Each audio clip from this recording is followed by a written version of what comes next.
And weight's all looking good. I think I heard when you talked to James Lynch a couple weeks ago, you're doing intermittent fasting now. Is that a new thing? Yeah, I'm actually partners with these the meal people. The local kitchen in Michigan hooked me up with awesome meals, and also doing the intermittent fasting to speed up the weight cut a bit. It's been really good. The meals are amazing, and yeah, the weight's been kind of coming off pretty easily. Not easily, I guess it's never easy, but Yeah. it's coming off, and yeah, hopefully I'll be at a great weight by next week. I just don't have to cut too much on the week of. Yeah, that's cool. I've tried intermittent fasting like kind of briefly, not without any meal plans or anything like that, but I thought it was horrible. So I mean, how's it going for you? It's actually not that bad because like it's kind of like a small uh like weight cut every time. Hmm. So it's like I can't eat, but then I save the things that I want to eat for the next day. It's like, okay, I can eat tomorrow at this time, so that I'll have that first, and then the time comes, and I'm like, I don't really want that anymore. So it's like a mini weight cut every day. Oh, yeah, I guess that's a great way to look at it. I didn't try it for I don't that know. long, but so. Yeah, I've been cutting since like when I started wrestling back in high school, ninth Hmm. grade. So it's not like something huge for me to not eat. Yeah, it's the what is it? 16 hours without food, and there's the 8-hour window or something like that. Yeah, yeah. We got an 8 hour window to eat, and then 16 hours to not eat. Mm, So quick little fast every day. yeah, and I mean that probably makes. I thought it made food taste a lot better, because you didn't get it as often, right? Yeah, exactly. It makes you it makes you appreciate what you're eating. You don't Hmm. just eat bad things. Yeah. It's good. And yeah, so I mean, last time that we caught up, I remember, we talked a lot about, working with your sports psychologist and whatnot. So how have, things been going with that since then? Very good. Like I'm at a really good place now. I've never been this confident in myself in a long time. So I feel like it's helping me a lot. Helping me um, understand and actually really be fine with being nervous sometimes and being stressed out sometimes and why things bother me. And like she's helped me understand like being an athlete, it's okay to be confident in yourself. It's okay to be worry about certain things. So it's helped me out a lot. And with this camp, it's really I've been really focusing on like the mental part and where I am mentally and where I stand mentally. So it's I don't know. It's been a great camp. It's been I don't know. It's been good. I've never felt this good about myself going into a camp or going into a fight. So Hmm. I'm excited to see how it turns out in my fight. Yeah, that's great to hear. Always good to feel good, right? um, do you think it's kind of something like just the overtime getting to work with, a sports psychologist and work on the mental stuff? You think that's been super helpful too? Just like as time goes on, you're only going to get more comfortable with yourself in that regard. Yeah, definitely. Like when I first started working with her, it was like just a few weeks before I fought in Brazil, and I had already felt like pretty good about myself. And then, so since then, I've been working with her. So, yeah, I just feel like I don't know. I realize that the mind is like a huge part of the sport. It's not about like how hard you train. You got to train your brain as well. You got to train. You got to be mentally healthy.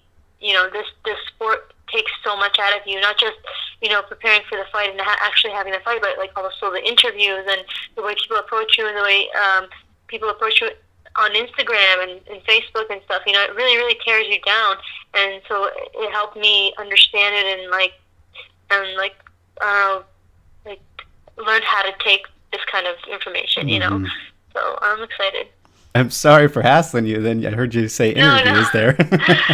No, like sometimes people try to come at you with like negativity, and Yeah. it sucks. And you want to keep it positive, especially going into a fight. I've had a few interviews where like they're focusing on, oh, this could be your last fight. It's like, says who? Like, who told you that? Yeah. Like I'm coming off a tie. I didn't come off a loss. And like they're trying to make it as if this is it for me. It's like, did you talk to my boss? Because I thought I was cool.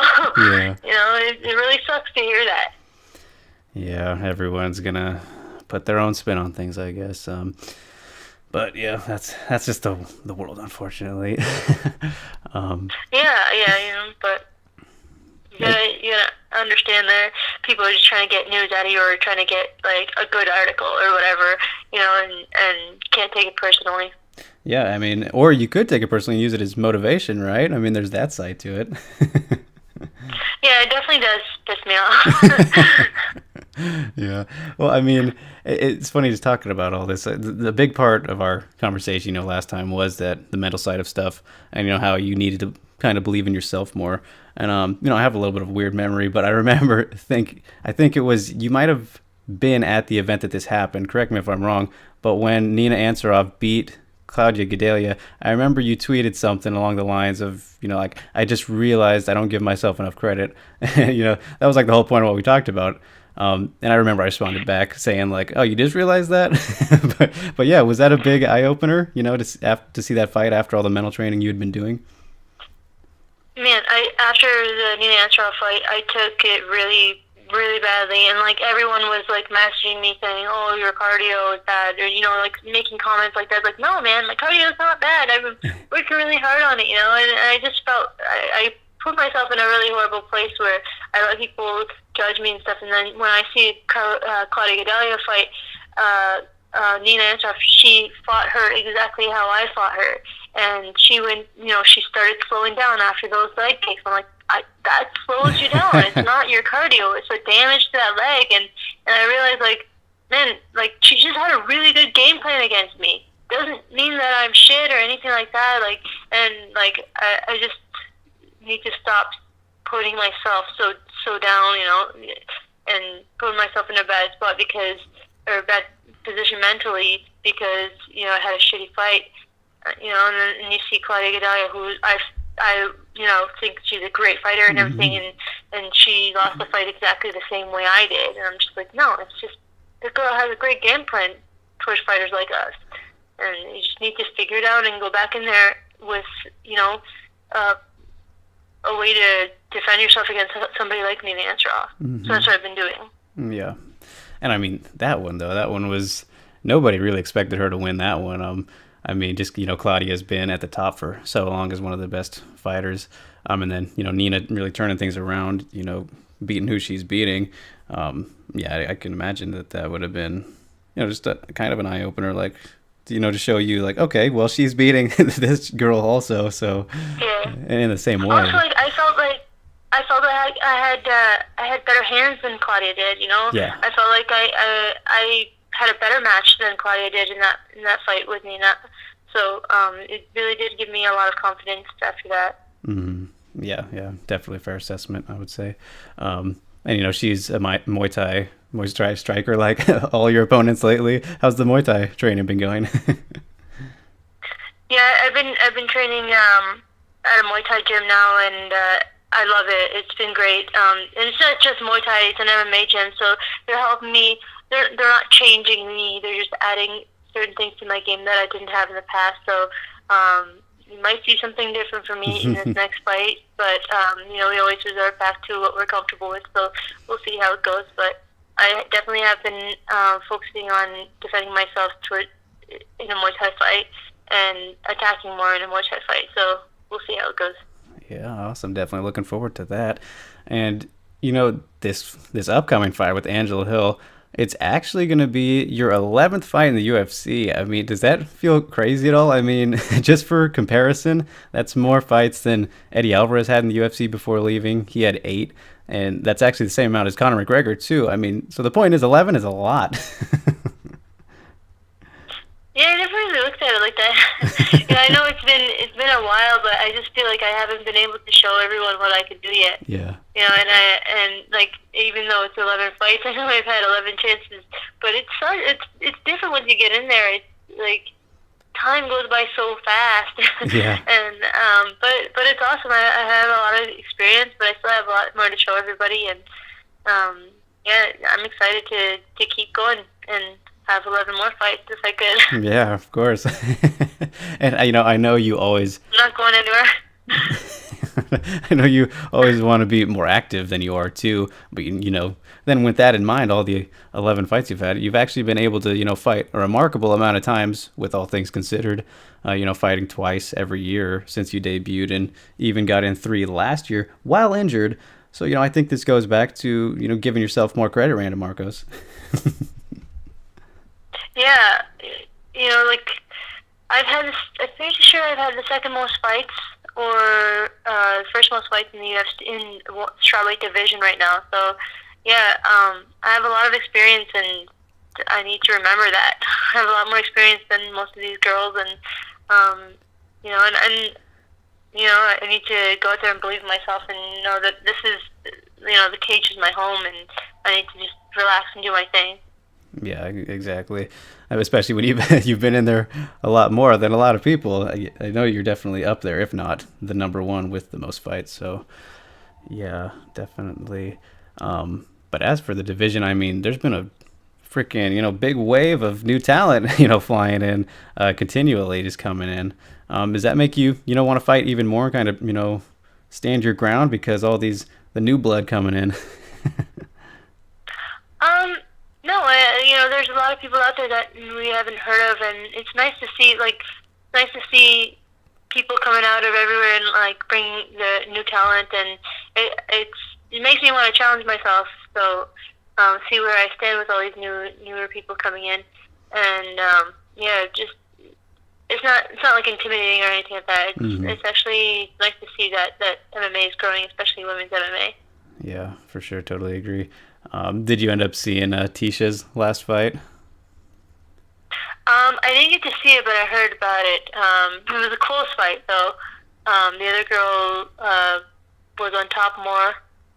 I didn't hear too much about it, though. But Tisha didn't do so well, but it was a close fight. Yeah, it's crazy to think. I mean, I think this shows kind of the depth. She's on a 3-fight losing streak now. That just seems crazy to say. But, with all these people coming in now, it just shows that the depth of the division. I had no idea who that girl was. I don't know if she was new to the UFC or not. Is that her first fight? That was her 3rd UFC fight. Okay. Yeah, she's 19-1 now. She hasn't lost since her very first fight. So. Oh wow. I didn't know too much about the girl that she was fighting, but you gotta figure out. Everyone's got a style, and Tisha's style is very points fighting kind of style. She gets away with it a lot, and you just have to figure it out and try and hold it down. Yeah, no doubt. So yeah, as for your next fight though, and mentioning Tisha, another Tough 20 alumni, you're getting this Tough 20 reunion of sorts with Angela Hill. Where would you compare this with the rest of your fights when it comes to how motivated you are to win? And I ask that because I feel like it's safe to say that you really wanted to beat Carla, not only because she was a former champ, but because the history that was there, and that there's a little bit there with Angela, I guess, maybe not in the Tough House necessarily, but on social media, etc.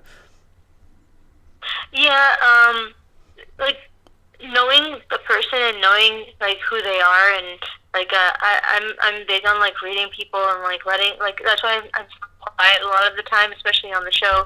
Like I was able to, by being quiet, you're able to understand people and see what kind of people they are, and see their actions speak louder than their words, and like you're able to understand who people are a lot of times. And I didn't get to talk to Angela Hill very much. I don't even think I introduced myself to her on the show, but she was loud, and she was very I got to know what kind of person she was, and that's mainly why I kept my distance from her. So she likes attention and everything, but I'm not gonna let that, like, obviously in the back of my head, in the back of my mind, like, I don't like the girl. I don't like her attitude. But I don't care for her. It's not like I hate her or anything. I just don't care for her. And so that's not going to affect my fighting. It's definitely going to be in the back of my mind, though. But I'm just gonna. I want to go in there and I want to show everyone like a different side of me. I want to I want to show myself a different side of me. I want to go out there and be a better fighter than I was in my last fight. And that's the main thing that I'm focused on. Is that I want to go and try and be like what I used to be back in the day, with a grinder, hold you down, and punish you. So I'm hoping to go out there and just be a better version of myself.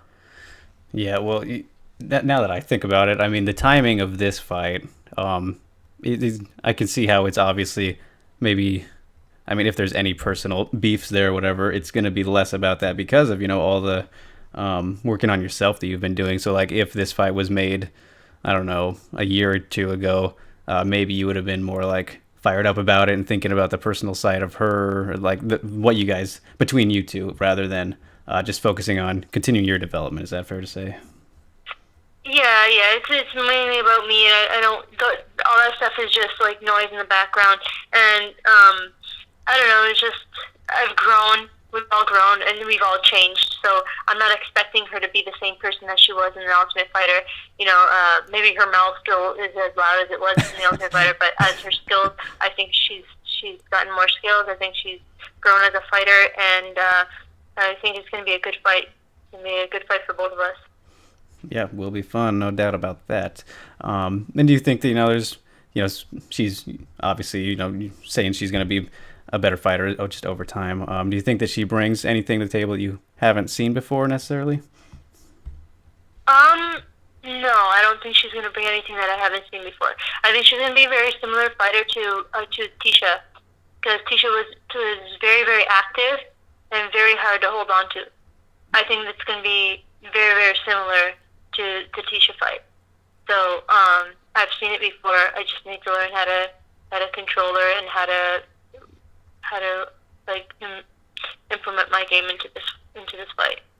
Yeah, for sure. And just to shift gears a little bit, the main event of UFC Nashville is kind of an interesting one. Stephen Thompson versus Anthony Pettis. Who thought we'd ever see that? Just kind of want to hear your thoughts on that fight, because it's out of nowhere, right? Yeah, that's a weird fight, but very, very exciting. I'm excited to see that, and I don't know how that's gonna work out, but I'm really excited to watch that. Do you generally get to watch the fights after your fights? I know some people kind of just hang out in the back, maybe not watching fights. Yeah. Others do. They don't let us go out. I don't think they let us go out and watch it with everybody else. Yeah. They definitely don't do that. But they have like a green room where they provide food for us and stuff, and they got TVs back there where we can watch. But yeah, we can't go out and watch with everybody else. Mm-hmm. But yeah, I'll definitely be there watching. Right on. And another kind of big newsy thing that happened recently was GSP officially announcing his retirement. That was sad for me. I've always loved GSP. I know you like GSP too. So just curious, like, what would you say your favorite moment of GSP's career was, if you can even name a single one? Definitely GSP versus Johnny Hendricks. That was an amazing fight. That was his last one, right? Before the Bisping one, yeah. Yeah, that was an awesome fight. I remember I forget where I was. I think it was in Niagara Falls when I watched that fight. It was pretty sweet.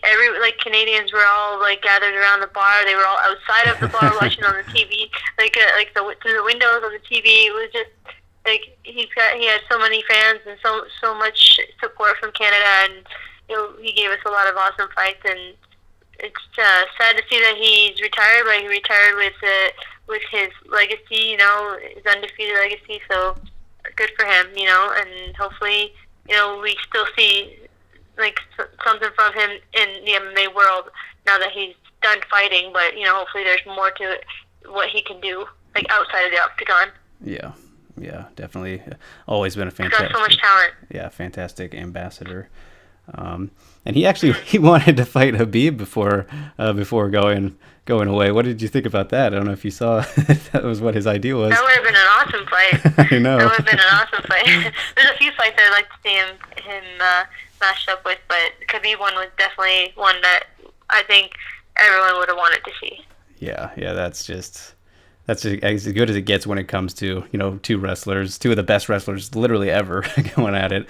Yeah. Bummer, but it would have been great. Going out on top, so can't be upset about that. Good for him.